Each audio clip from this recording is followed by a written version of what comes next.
Assalamualaikum warahmatullahi wabarakatuh. Shalom, Om Swastiastu, Namo Buddhaya, salam kebajikan. Baiklah, di sini saya membuat video untuk memenuhi tugas dari mata kuliah Teknik Observasi In Situ dan Ex Situ dengan dosen pengampu yaitu yang terhormat Ibu Insinyur Nursanti Esut MSc. Baiklah, sebelumnya perkenalkan, nama saya Dela Silaban dengan NIM D1D021031. Saya berasal dari Fakultas Pertanian Program Studi Kehutanan Universitas Negeri Jambi. Dalam video kali ini saya ingin membahas sedikit mengenai kriopreservasi, di mana yang telah kita ketahui kriopreservasi ini adalah suatu pengawetan dengan keadaan beku dengan penggunaan teknik penyimpanan bahan biologis yang tidak mematikan pada suhu yang sangat rendah, yaitu pada suhu nitrogen cair dengan sebesar 196 derajat Celcius dengan penyimpanan dalam jangka waktu yang panjang. Hal ini dilakukan untuk mengawetkan sel dan jaringan hidup yang utuh secara struktural untuk dapat dipertahankan dalam jangka waktu yang lama pula. Mengapa pelestarian itu penting? Yang pertama, pada 2 dekade yang lalu, sumber daya genetik semakin menipis karena terus-menerus adanya kerusakan yang dilakukan oleh manusia.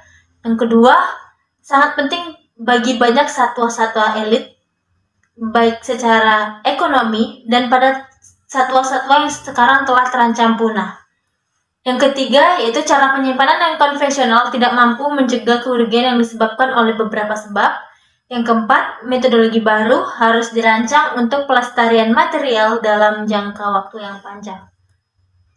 Adapun metode-metode penyimpanan, yaitu yang pertama dengan metode kriopreservasi, di mana metode ini umumnya menggunakan nitrogen cair.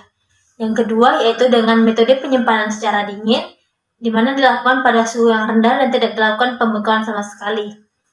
Yang ketiga, ada metode tekanan rendah, yaitu dengan mengurangi sebagian tekanan pada atmosfer. Yang keempat, yaitu metode penyimpanan oksigen. Ini dilakukan dengan melibatkan penurunan kadar oksigen, namun tetap mempertahankan tekanannya.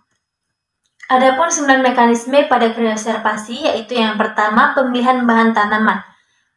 Dalam pemilihan bahan tanaman ini ada faktor-faktor yang perlu diperhatikan, yaitu yang pertama, jaringan harus dipilih dari tanaman yang sehat, tanaman yang mudah, tanaman yang kaya akan sitoplasma, serta kadar air sel atau jaringan digunakan untuk kriopreservasi ini haruslah air yang dapat dibekukan dengan kadar rendah, sehingga jaringan dapat tahan terhadap suhu yang rendah pula. Yang kedua, yaitu pertumbuhan. Pada pra-pertumbuhan melibatkan penerapan bahan adiktif yang diketahui dapat meningkatkan toleransi tanaman terhadap stres. Adapun mekanisme yang ketiga yaitu penambahan krioprotektan, di mana krioprotektan ini adalah zat yang digunakan untuk melindungi jaringan biologis dari kerusakan akibat adanya pembekuan atau akibat pembentukan es. Mekanisme yang keempat yaitu pembekuan, di mana pembekuan adalah transisi fase di mana zat cair berubah menjadi padat ketika suhunya diturunkan di bawah titik bekunya. Ada 3 metode pembekuan. Yang pertama itu metode pembekuan lambat, yang kedua metode pembekuan secara cepat, yang ketiga yaitu metode pembekuan langka.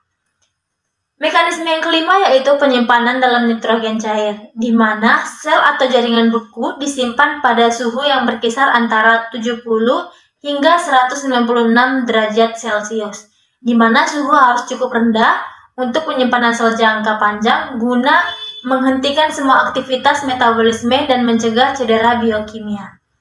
Adapun mekanisme yang keenam yaitu pencairan, di mana proses yang dilakukan dengan memasukkan vial berisi sampel ke dalam penangas air hangat, yaitu 35 hingga 45 derajat Celcius dengan putaran kuat selama 15 detik. Setelah proses pencairan, vial dipindahkan ke bak lain pada suhu 0 derajat Celcius. Hal ini penting bagi kelangsungan hidup jaringan sehingga tabung tidak boleh dibiarkan dalam penangas air hangat setelah air mencair.